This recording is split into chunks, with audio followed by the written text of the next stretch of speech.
7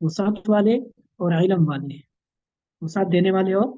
علم والے ہیں۔ اس آیت میں اللہ کے راستے میں خرچ کرنے کا ثواب ایک کے بدلے 700، اس کو ایک مثال کے ذریعے سے سمجھا ہے، ٹھیک، یعنی یہ نہیں کہا کہ جو اللہ کے راستے میں 1 روپیہ خرچ کرے گا اس کو 700 روپے کا ثواب ملے گا بلکہ اس کو ایک تمثیل کے ذریعے سے سمجھا ہے۔ فرمایا کہ جو آدمی اللہ کے راستے میں خرچ کرتا ہے نا، اس کی مثال ایک دانے کی سی ہے، اس کی مثال ایک دانے کی سی ہے کہ جب دانہ زمین میں ڈالا جاتا ہے تو زمین سے اس کی روئیدگی ہوتی ہے، وہ اگتا ہے، بڑا ہوتا ہے، پھر بڑے ہو کر اس کے اوپر 100 بالیاں لگتی ہیں، تو اس کے اوپر 7 بالیاں ہوتی ہیں اور ہر بالی میں 100 دانے ہوتے ہیں، تو گویا کہ ایک دانے کے 700 دانے بن گئے۔ تو ایسے ہی جو اللہ کے راستے میں 1 روپیہ خرچ کرتا ہے تو گویا کہ وہ اللہ کے راستے میں 700 روپیہ اس کو 700 گنا زیادہ ملے گا۔ دنیا میں 1 روپیہ خرچ کیا اور بدلے میں اس کو اس کے بدلے میں 700 گنا زیادہ ملے گا۔ اور آگے فرمایا کہ صرف 700 نہیں، واللہ یضاعف لمن یشاء، اللہ جس کے لیے چاہے اس سے بھی بڑھا سکتا ہے، 700 سے بھی زیادہ بڑھا سکتا ہے۔ اللہ واسع، کیوں؟ کیونکہ اللہ تعالیٰ وسعت والے ہیں، اللہ کے یہاں کوئی تنگی نہیں ہے، کوئی کسی قسم کی تنگی نہیں ہے، اور علیم، علم والے ہیں، جانتے ہیں۔ عمل میں جتنا اخلاص ہوگا اتنا اس کا اجر بڑھتا ہے، عمل میں جتنا اخلاص ہوگا اتنا ہی اس کا اجر بڑھتا جائے گا، اس کا جو ہے نا اس کا ثواب کا جو بدلہ ہوگا وہ بڑھتا جائے گا۔ تو یہاں پر فرمایا کہ اللہ تعالیٰ اسی وجہ سے فرمایا کہ جس کے لیے چاہیں اس سے بھی زیادہ، یعنی 700 نہیں، 700 سے بھی زیادہ آگے بڑھا سکتے ہیں اخلاص کی وجہ سے۔ اخلاص کیا ہے؟ اخلاص یہ ہے کہ آپ جو کام بھی کریں اللہ کی رضا کے لیے کریں، اس میں دنیاوی کسی قسم کا کوئی فائدہ پیش نظر نہ ہو۔ اللہ تعالیٰ شرکت کو بالکل بھی پسند نہیں کرتے، اللہ تعالیٰ کو سب سے زیادہ ناپسندیدہ چیز شرک ہے، شرکت کو بالکل بھی پسند نہیں کرتے۔ آپ کوئی کام کریں، آپ اللہ کے لیے بھی کریں اور کسی اور کے لیے بھی کریں، اللہ تعالیٰ اس چیز کو پسند نہیں کرتے، اور اللہ تعالیٰ ایسے عمل کو قبول بھی نہیں کرتے، اس کو ریا کہتے ہیں، اور یہ چھوٹا شرک ہوتا ہے۔ اس کو اللہ کے نبی صلی اللہ تعالیٰ علیہ وسلم نے فرمایا تھا کہ مجھے میری امت پر شرک اصغر کا بڑا ڈر ہے، شرک اصغر کا ڈر ہے۔ صحابہ نے پوچھا کہ شرک اصغر کیا ہے؟ تو فرمایا کہ ریا کاری،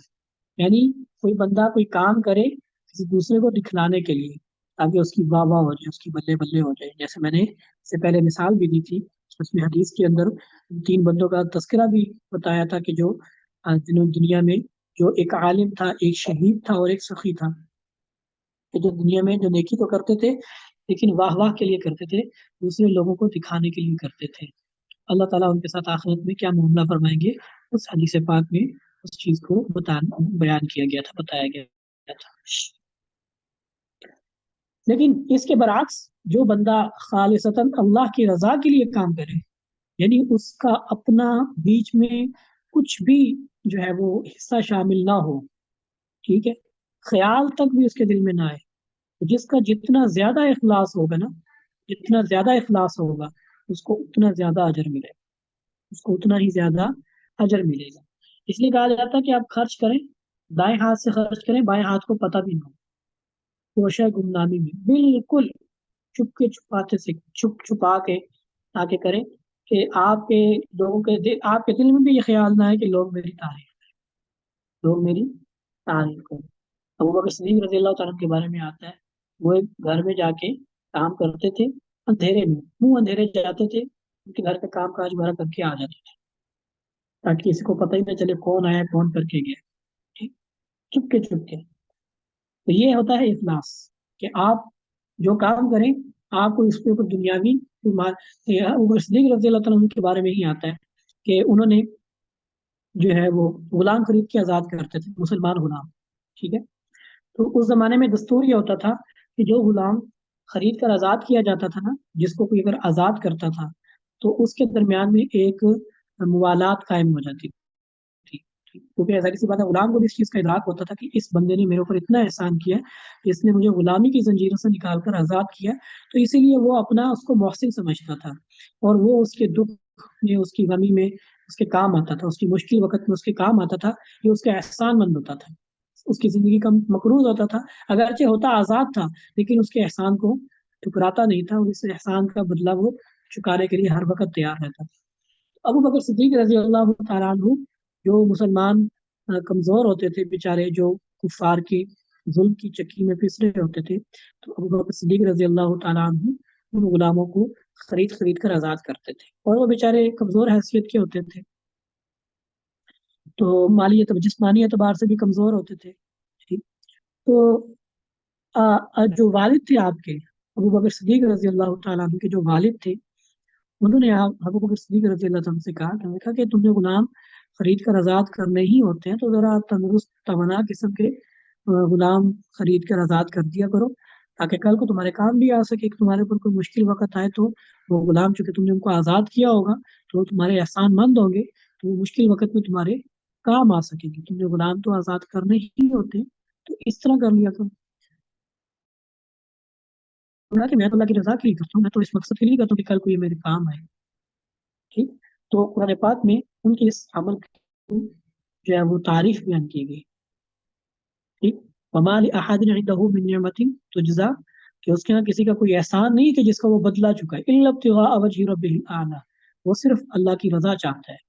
جو وہ نیکی کا کام کر رہا ہے اس نیکی کے کام سے وہ اللہ کی رضا چاہتا ہے، اللہ کی رضا مقصود ہے اسے،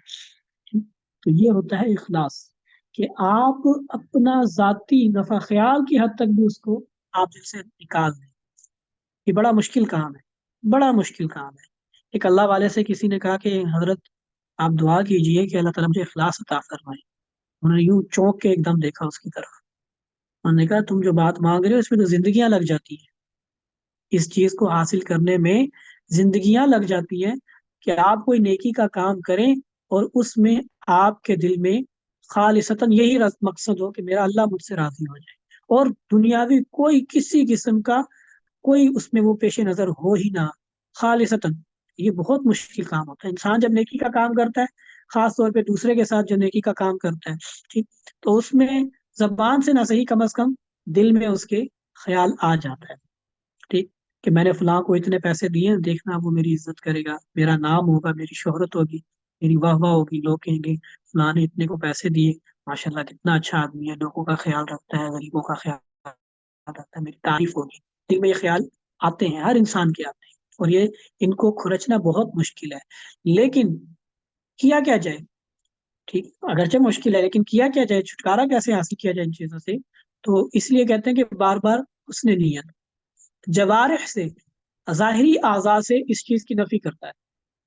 ظاہری اعضاء سے اس کی نفی کرتا ہے، دل میں جب خیال ہے فوراً اللہ کی طرف متوجہ ہو جائے، یا اللہ خیال میرے اختیار میں نہیں ہے، یہ آ رہا ہے، یہ بھی اخلاص کے منافی ہے، لیکن میں نے آپ کی رضا کے لیے کیا ہے، میں آپ کے غیر کے اس سے نیت نہیں کرتا ہوں، میں صرف مقصد ہے کہ آپ مجھ سے راضی ہو جائے۔ بار بار اس کا نیت کرے کہ میں جو کام کر رہا ہوں اللہ کی رضا کے لیے کر رہا ہوں، ٹھیک۔ تو بار بار جب نیت کرے گا، زبان سے اس چیز کا اقرار کرے گا بار بار، تو انشاءاللہ اس کے دل میں یہ کیفیت پھر پیدا ہونی شروع ہو جائے گی۔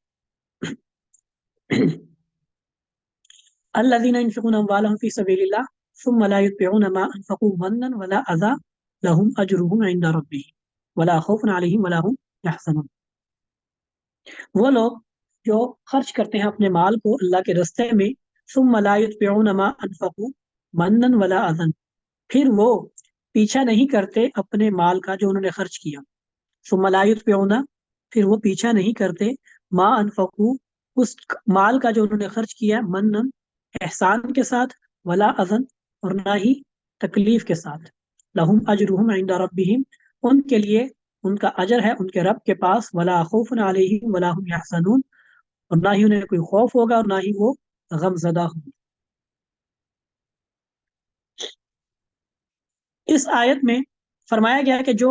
اللہ کے راستے میں مال خرچ کرتے ہیں اور مال خرچ کرنے کے بعد وہ احسان نہیں جتلاتے اور دوسرے کو تکلیف نہیں پہنچاتے، ٹھیک، یہ مطلب ہے پھر وہ اپنے خرچ کیے ہوئے مال کا پیچھا نہیں کرتے، احسان کے ساتھ ہو، تکلیف کے ساتھ، ٹھیک، لہم اجرہم عند ربہم، ایسے لوگوں کو اجر ملے گا ان کے رب کے پاس، ایسے لوگوں کا اجر ہے ان کے رب کے پاس، اور قیامت کے دن ایسے لوگوں کو نہ کوئی خوف ہوگا اور نہ ہی وہ غم زدہ ہوں گے۔ مال دے کر جتلا دینا، ٹھیک، یہ کام شریعت میں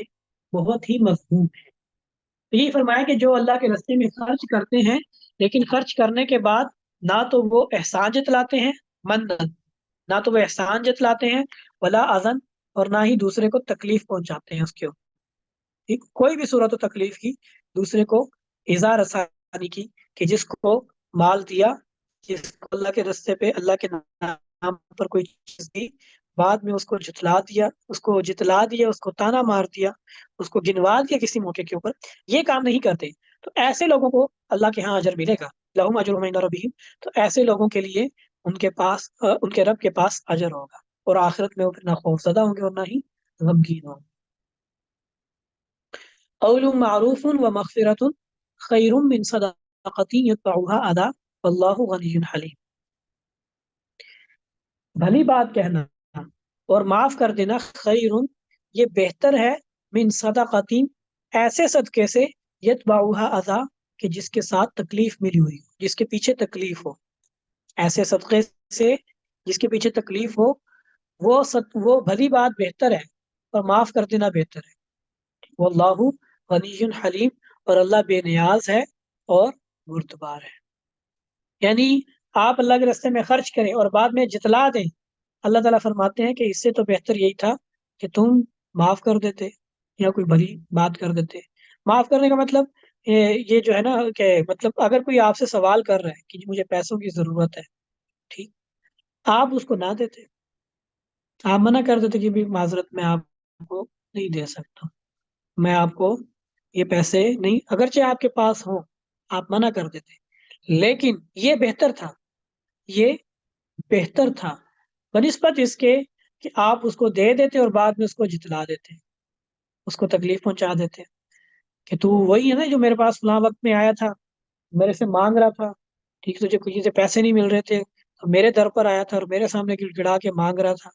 اور آج تو بھول گیا، آج میرے ساتھ تو ایسے کرتا ہے، فلاں کرتا ہے، یہ اس طریقے، یا خاندان میں وہ فلانا میرے پاس آیا تھا وہ مانگنے کے لیے، اس کے پاس پیسے نہیں تھے، تو میں نے اس کو جو ہے نا وہ اتنے پیسے دیے اس کو، میں نے فلاں چیز لے کے دی، فلاں چیز لے کے دی، اس کو فلاں کب کیا، خاندان میں اس کے نام، یہ بھی تکلیف ہے، یہ جتلانا ہے، آپ دوسرے کی عزت نفس کو مجروح کر رہے ہیں۔ اگر آپ نے کسی کو دیا ہے تو دینے کے بعد جتلانا، یہ